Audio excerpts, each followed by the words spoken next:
Assalamualaikum, selamat siang, Buntalk Sisters. Ya, hari ini saya akan bahas tentang how to approach a potential supervisor. Jadi ini khusus untuk pelamar PhD ya, program PhD yang membutuhkan supervisor. Ya, jadi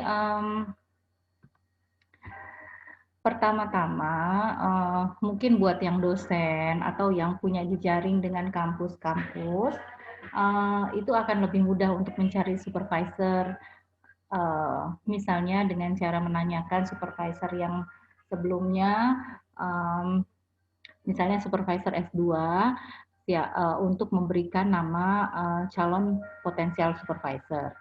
Atau kalau seandainya yang dosen, silakan saja dari jejaring kampus. Nah, ini khusus untuk aplikan yang karena beberapa alasan mungkin tidak bisa menggunakan jejaring itu. Nah, di sini saya akan memberi saran. Jadi ada 3 cara untuk mendapatkan potensial supervisor. Yang pertama adalah pengarang artikel yang sering kita baca, yang kedua adalah peneliti dari universitas atau center atau fakultas yang kita ingin datangi, yang ketiga adalah peneliti dari Asian atau Indonesian Institute. Saya akan mulai dari yang pertama ya, dari artikel yang sering kita baca. Kita akan melihat misalnya seperti ini. Biasanya saya kalau seandainya membaca artikel jurnal itu lihatnya dari Google Scholar. Nah, kalau seandainya dari uh, dari bidang keahlian saya dari water management, nah di situ biasanya saya melihat kita coba browsing gitu, atau misalnya dari artikel yang sudah kita baca lah. Kalau saya misalnya ini Water Governance Jakarta, di situ ada beberapa pengarang, tapi yang kalau seandainya saya baca tentang Jakarta itu ketemunya sama Karen Baker lagi, Karen Baker lagi. Contohnya ini ya, Karen Baker. Kemudian ada lagi di bawah sini, itu juga ada Karen Baker lagi. Gitu. Jadi kayaknya ini memang ahli yang tepat di bidang yang ingin saya dalami. Nah, saya coba untuk lihat profilnya. Ternyata memang kan artikelnya lebih banyak tentang uh, ini. Oke. Di sini dia banyak banget tentang water governance dan dia memang membahas tentang daerah daerah South ya, developing countries. Nah, sorry. Ya, nah jadi kita akan mencoba mencari tahu tentang Karen Baker ini. Saya akan googling. Karen Baker ini kan dari University of British Columbia, Kanada. Nah, di sini ada profil beliau. Nah, dari profil beliau ini kita bisa baca tentang apa sih yang menjadi concern-nya, apakah itu sesuai dengan kita atau enggak. Kalau sesuai, coba lihat. Nah, di sini kita punya alamat email. Itu nanti kita simpan alamat emailnya nanti untuk kontak selanjutnya. Oke, yang kedua adalah mencari researcher dari universitas yang kita ingin datangi. Nah, kalau untuk saya, kita jadi bisa sih, misalnya kita mencari dari fakultas, atau misalnya dari jurusan, apakah itu civil engineering, ataukah itu misalnya arts faculty. Nah, tapi kalau untuk saya, akan lebih mudah bagi saya untuk mencari expert itu dari center yang membahas tentang air. Jadi misalnya Water Institute ya. Nah, Water Institute ini biasanya ada di universitas-universitas. Contohnya di sini ada di sini ya waterinstitute.ac.tz ini Tanzania sepertinya ya. Oke. Kemudian ada juga di sini University of Waterloo, Kanada juga punya Water Institute. Kemudian ini UNC juga punya ya. Nah, coba kalau seandainya di sini kita lihat yang ini nih. Di Australia itu ada di UNSW, Global Water Institute. Nah, kalau seandainya kita sudah masuk ke web itu, nanti di sini kita coba lihat kira-kira ada nggak sih expert yang sesuai dengan bidang yang kita inginkan. Oke, kita cari ya. Nah, ini kan ada our team nih di Water Institute, ya. Oke, kita cari water expertnya. Bentar ya, kalau di our team ini ada nggak?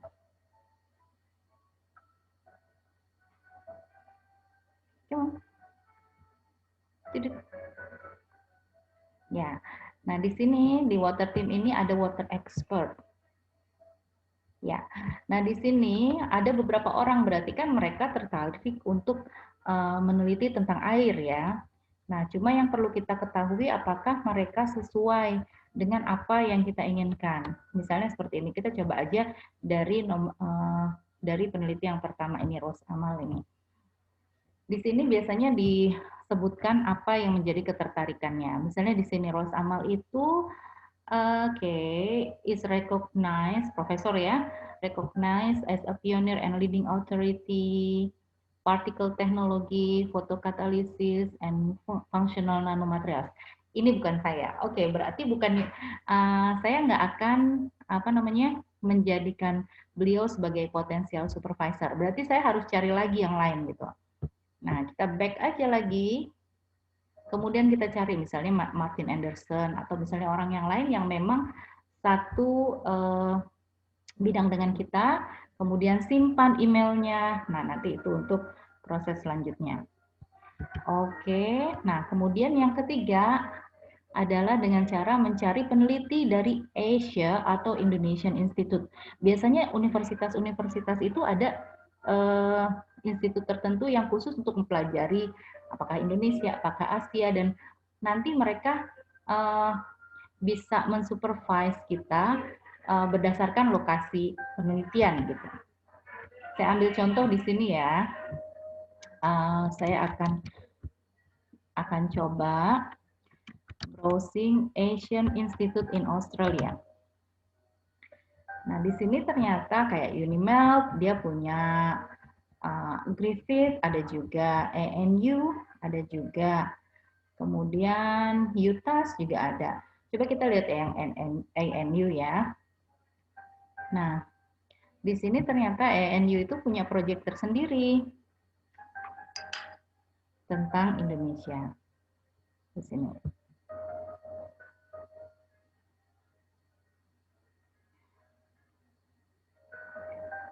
Nah, kalau seandainya kita lihat di sini banyak sekali penelitian-penelitian tentang Indonesia di sini ya. Oke. Nah, di sini ada juga PhD dissertation. Sebentar ya. Saya kayaknya pernah nemuin. Oke, ini ada people ya. Ada people. Ya. Nah, di people ini berarti kan ini adalah akademik-akademik ya yang risetnya tentang Indonesia. Oke, learn more. Oke, akademik ini adalah akademik staff yang dia tertarik dengan riset tentang Indonesia.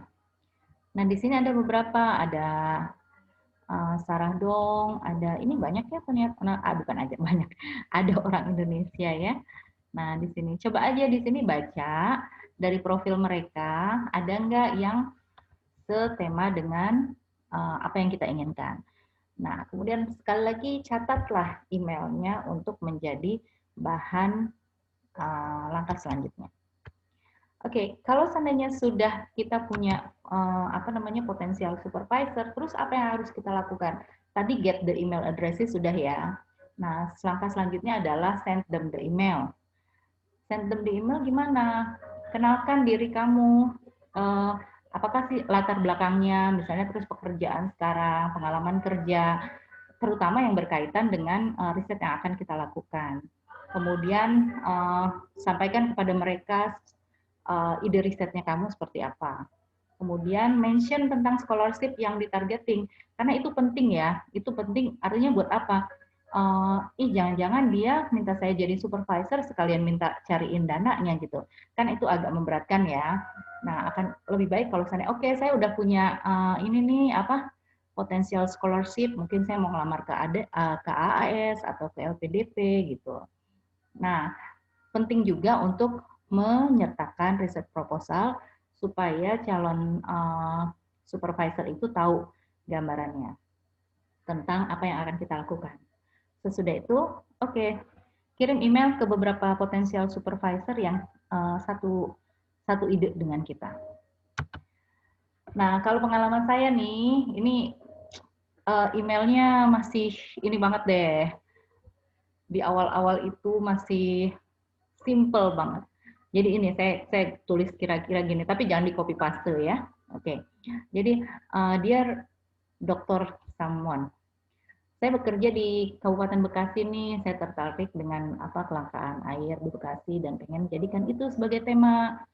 Waktu melihat profil Anda, kayaknya Anda calon supervisor yang tepat deh buat saya. Kemudian saya minta apakah kira-kira dia setuju atau enggak gitu ya.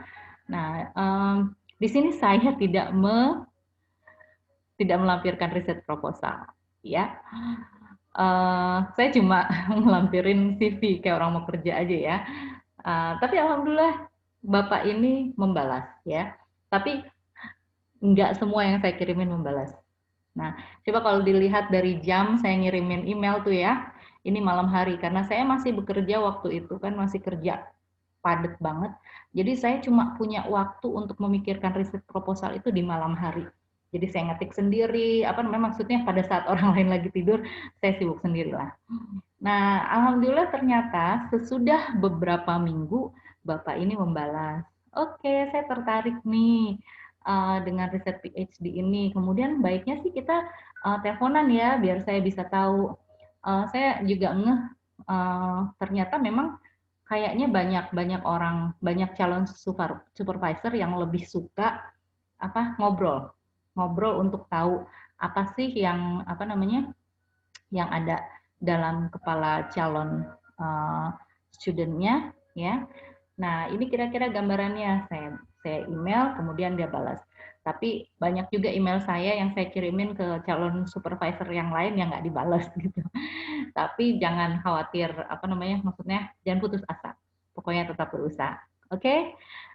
Selamat